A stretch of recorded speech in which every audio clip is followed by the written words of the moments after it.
kasih banyak anak-anakku sekalian. Kita applause dulu Saranio buat anak-anakku sekalian. Luar biasa. Kalau saya dimanapun saya narasumber banyak yang bertanya, itu saya lebih alhamdulillah lebih antusias. Artinya apa yang kita sampaikan sharing knowledge itu memang diterima dengan baik, kan seperti itu kan ya. Kalau yang sedih itu kalau nggak banyak pertanyaan atau nggak ada pertanyaan. Baik anak-anakku sekalian, dari Verlinda ya, kenapa politik uang itu selalu ada? Nah, saya bicara pakai hukum ekonomi. Kalau kita bicara tentang hukum ekonomi, di mana ada supply, di situ ada demand. Supply itu adalah yang memberikan, demand itu yang meminta. Demand dalam hal ini adalah rakyat, supply dalam hal ini adalah calon atau partai politik lah. Itu saya kemarin dalam rakor di kantor gubernur juga saya menyatakan seperti itu. Berani nggak seluruh partai politik ya, termasuk calon-calon mau dari pemilu serentak nanti 2029 dan pemilu daerah serentak di 2031 berdasarkan keputusan MK nomor 35 tahun 2024 ya, itu pemilu kan dipisah gitu ya. Pemilu serentak 2029 memilih presiden, DPR, DPD. Nah, kalau pemilu daerah serentak itu ada di tahun 2031. Memilih siapa? Memilih pemilu daerah, memilih anggota DPRD, provinsi dan kabupaten kota, memilih bupati, wali kota dan lain sebagainya. Itu yang kemarin saya coba, termasuk ketika saya narasumber diadakan para partai politik ya, pengurus partai politik atau anggota partai politik. Berani nggak ketika memulai seluruhnya berkomitmen untuk tidak melakukan politik uang atau money politik? Jadi dalam politik itu ada dua, money politik dan cost politik. Kalau cost politik, Anda diundang oleh calon, Anda dikasih makan, dikasih minum, itu cost politik. Ketika kemudian Anda pulang, Anda dikasih duit dengan bilang, Anda nanti pilih saya ya.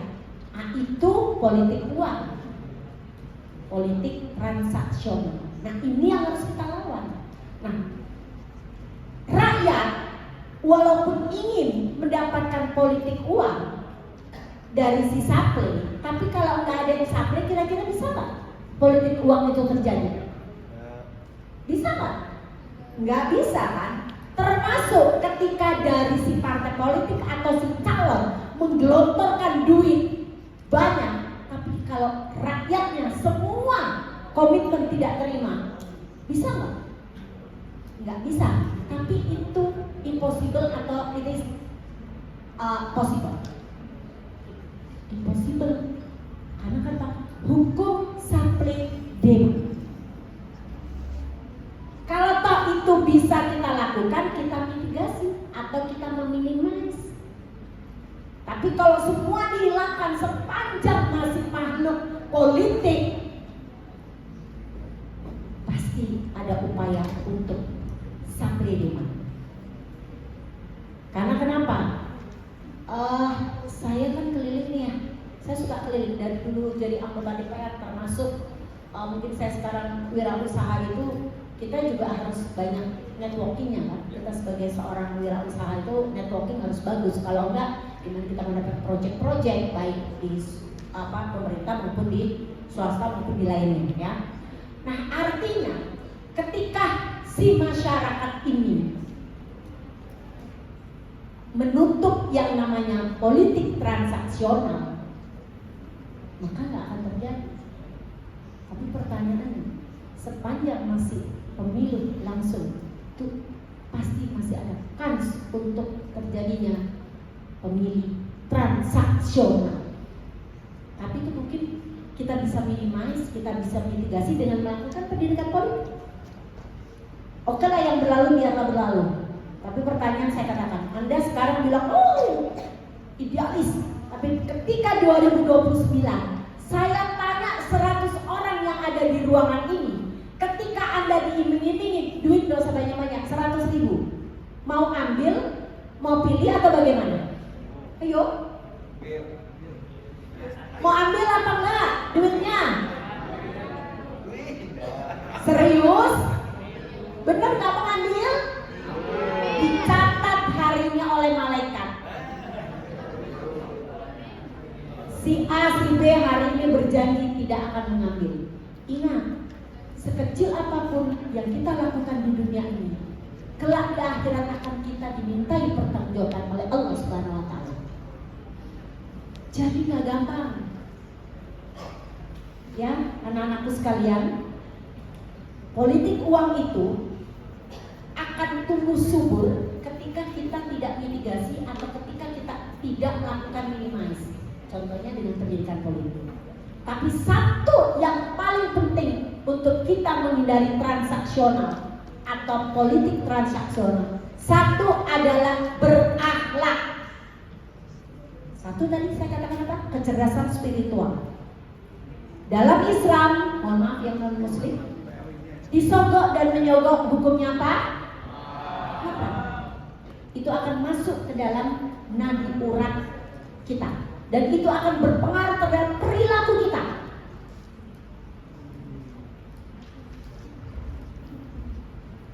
Kira-kira kalau misalnya Anda dapat 100, kemudian berpengaruh terhadap perilaku Anda, terus tidak berkah, terus tiba-tiba habis Anda dapat 100, kemudian Anda kecelakaan. Mau nggak gitu? Mau nggak? Nah, makanya memang berat. Ini tugas kita semua. Saya katakan bukan tugas government melakukan pendidikan politik dan pendidikan pemilih. Nah, itu harus sustainable, harus berkelanjutan. Nggak bisa, karena ini merubah karakter orang.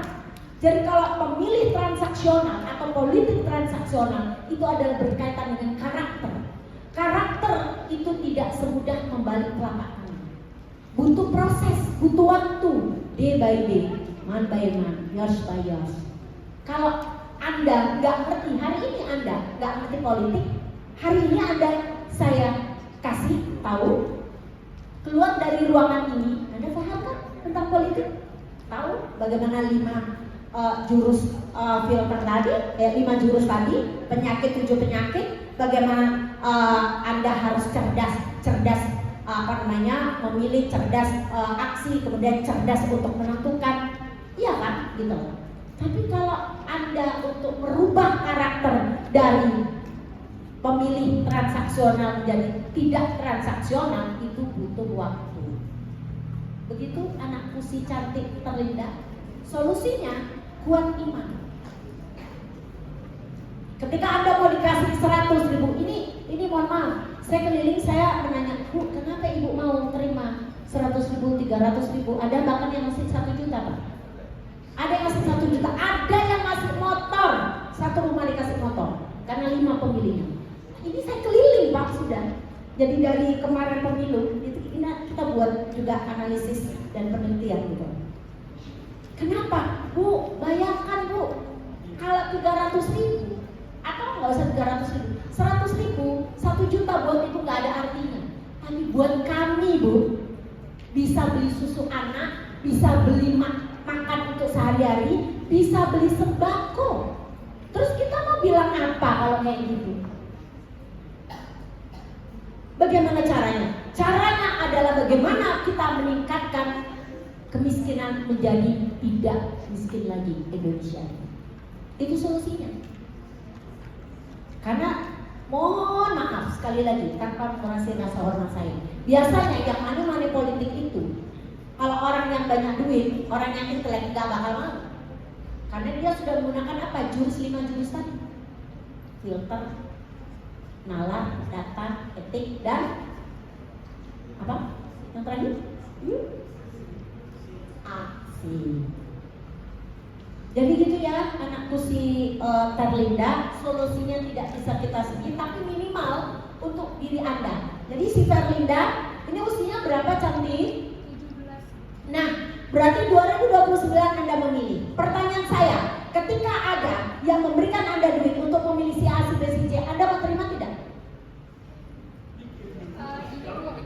Realistis aja kita tuh perlu duit Bu, tapi tetap dengan hati nurani kita tuh milih sesuai dengan yang datang tercari. Artinya Anda tetap pilih toh?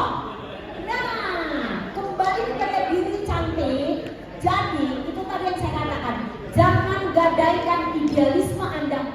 rupiah.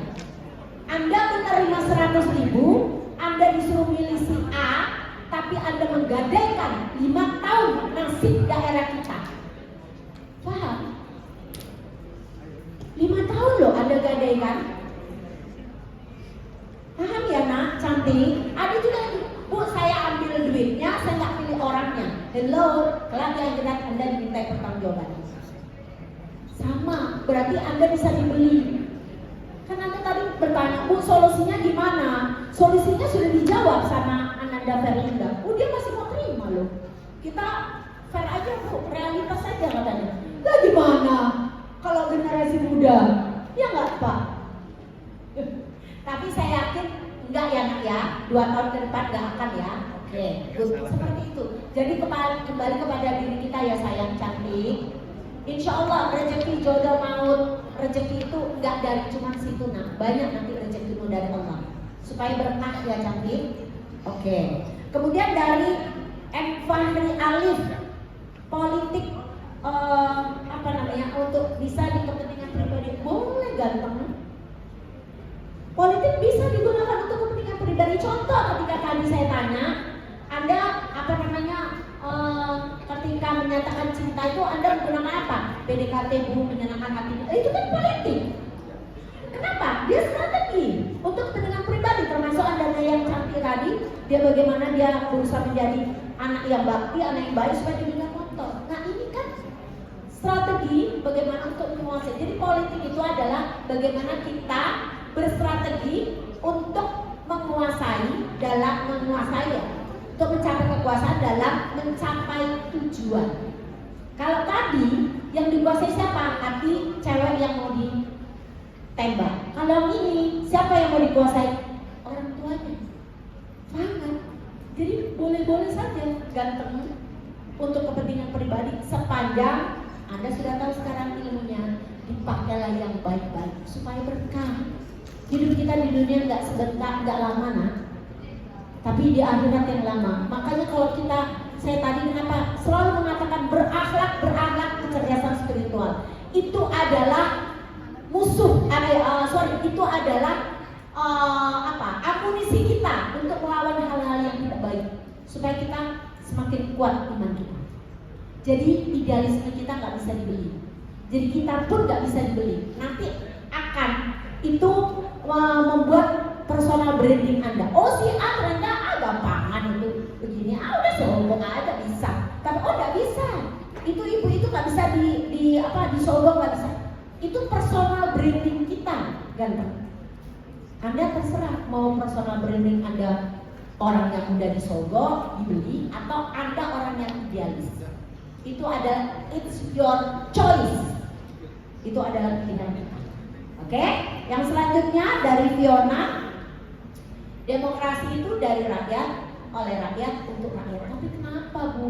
Kok masih banyak yang korupsi dan lain sebagainya yang lagi hit sekarang tuh ya? Saya nggak perlu sebutin, Anda pasti sudah tahu sebenarnya. Saya katakan, kenapa melakukan ini? Maka dia tidak punya RP. Saya tadi lupa memberi rumusnya. Ini rumus saya kasihkan baik saya ngajar di S1 maupun S2 maupun saya narasumber di mana-mana. Ini juga menjadi reminder untuk diri saya karena ini saya ajarkan untuk anak dan keluarga saya. Apa itu rumus? Boleh dicatat, cantik. Rumusnya adalah RP sama dengan T plus I. Apa itu RB? RB adalah religi basic atau dasar agama yang kuat. Dasar agama yang kuat itu bisa didapatkan karena 2 variabel. Yang pertama adalah T. T itu adalah teori atau knowledge atau ilmu. Plus apa? Plus implementation atau implementasi. Jadi kalau orang cuma punya teori, punya ilmu, tidak diimplementasikan, berarti dia nggak punya dasar agama yang kuat. Contoh tadi Anda katakan, Bu, demokrasi dari rakyat oleh rakyat, kenapa banyak korupsi? Berarti tahu teorinya kan, korupsi itu mengambil hak milik rakyat itu haram, dosa, zolimin rakyat, benar? Kenapa kok dilakukan? Padahal dia tahu teorinya, ilmunya tahu, knowledge-nya tahu. Karena kenapa? dia tidak punya implementation, sehingga akhirnya dia nggak punya RB, nggak punya dasar agama yang kuat.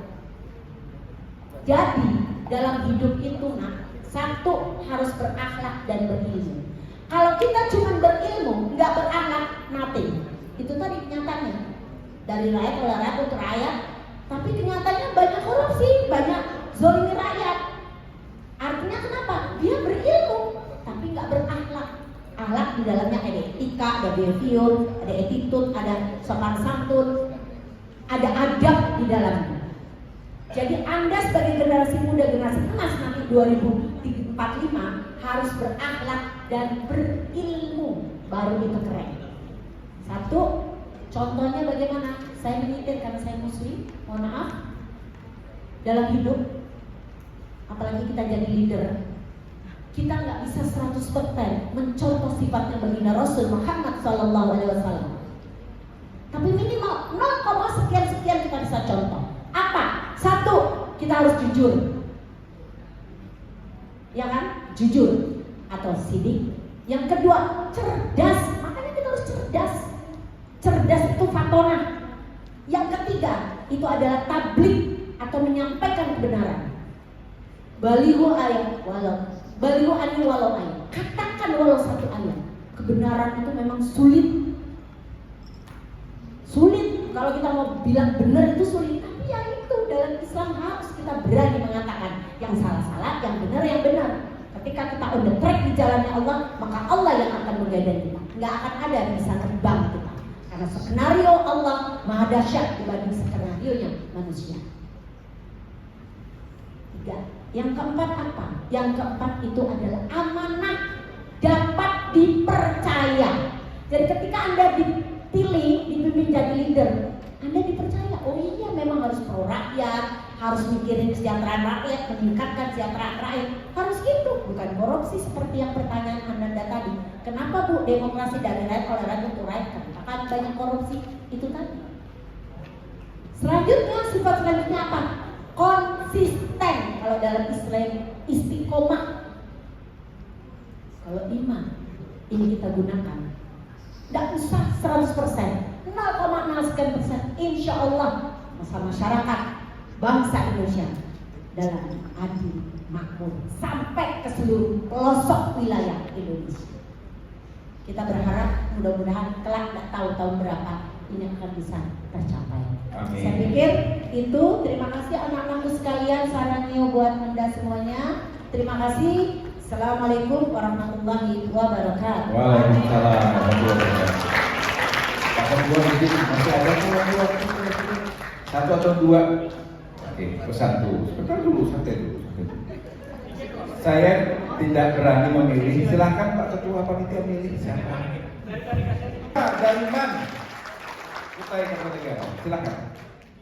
Baik, bismillahirrahmanirrahim. Assalamualaikum warahmatullahi wabarakatuh. Waalaikumsalam warahmatullahi wabarakatuh. Baik, izin Ibu dan Bapak. Tentu pesan dan kesan kami dari Panduan Kutai Kartanegara pada hari ini sangat luar biasa hebat. Pemateri yang datang sangat luar biasa hebat. Dan tentu kami suatu kebanggaan bagi kami bersama. Kami bisa hadir untuk menerima materi dari orang-orang yang sangat luar biasa hebat. Insya Allah dari materi yang telah diberikan, kami akan menjadi pemimpin yang amanah, patona, dan seperti yang telah disampaikan, insya Allah kami akan menjadi orang-orang yang cerdas dan menuju generasi emas 2045 yang sudah siap secara agama, secara fisik dan juga mental. Luar biasa. Dan pesan untuk kepada panitia tentunya kami ribuan terima kasih dan mohon maaf jika dari kami ada tindakan yang kurang berkenan. Tentunya kami ucapkan terima kasih. Semoga tahun-tahun selanjutnya bisa mengadakan kegiatan seperti ini sehingga kami dapat bukan dari bisa saya Pak Ketua Panitia, langsung dari mendapatkan siswa. ilmu yang sangat luar biasa ini. Terima kasih. Oke, kita berikan aplaus yang luar biasa tepuk tangan. Keren Bu. Public speaking-nya bagus, luar biasa. Oke, dicatat namanya ini mungkin bisa ditambah ilmu sedikit. Yang kedua, mana? Ayo, dan ini kan dari mana? SMK 2. Berarti siapa SMK 2 cowok? kan, masa kalah sama men kan mana gitu ya. Siap kedua siapa? Nih kan? Oh, iya. Anu gayanya saya suka, cool gitu loh. Yang sudah punya pacar luar biasa. Silakan. Lain. Di sini dia. Di atas dong. Harus pede. Harus punya pacar. Orang pacarnya pede. Ya kesan-kesan. Mau bagaimana lagi, mau seminggu ke acara ini tidur di hotel kayak gitu boleh. Sampaikan. Silakan. Teman-teman. Kesannya secara nextnya dibuat lebih lama lagi lah. Oh, lebih lama. Bukan saya yang ngomong lah ya. Itu betul nanti. Itu betul nanti. Lebih lama lagi lah ya. Kesannya asik sih Pak, karena ya belum mulai bagus lah. Intinya bagus, tapi ingat jangan selingkuh karena sudah punya pacar. Takutnya ada lagi lobby di sini. Nah, jadi nanti Pak Ketua Panitia waktunya diperpanjang sedikit, ya kan? Kemudian acaranya luar biasa, bagus dan mantap. Ada lagi kira-kira? Gitu aja. Anu, moderatornya bagus. Kayaknya 100. Bagus banget. Oh, bagus banget. Oke, tepuk tangan untuk kita semua. Luar biasa, terima kasih banyak. Itu money politik, itu contoh. Ya, saya bagusnya 100.000. Contoh money politik. Ya. Satu lagi cewek dari YPK. Mana YPK? YPK. Bagi Hebe. Oh, kan menuju hamba. Ayo, cewek. Ayo YPK. Nah, tunjuk-tunjuk kan. Masa ditunjuk yang cowok? Sudah 1 jam kita nunggu di sini, duduk di sini. Ayo, Mbak, cewek. Ayo di sini, ayo SMA YPK. Nah, sini. Ayo. Ini kayaknya perlu disambut. Oh, kan? Lumayan megang, harum lagi. Silakan. Ini politik namanya, untuk kebaikan. Silakan lihat di sini. Boleh juga. Silakan Pak. Silakan. Kesan dan pesan. Menurut saya materinya dan aplikasinya sangat bagus dan saya sangat belajar banyak di sini. Terima kasih Ibu, terima kasih Bapak. Luar biasa. Ya. Tepuk tangan untuk siapa namanya? Naura ya. Luar biasa, tepuk tangan untuk Naura dari SMA YPK. Oke, terima kasih. Kembali.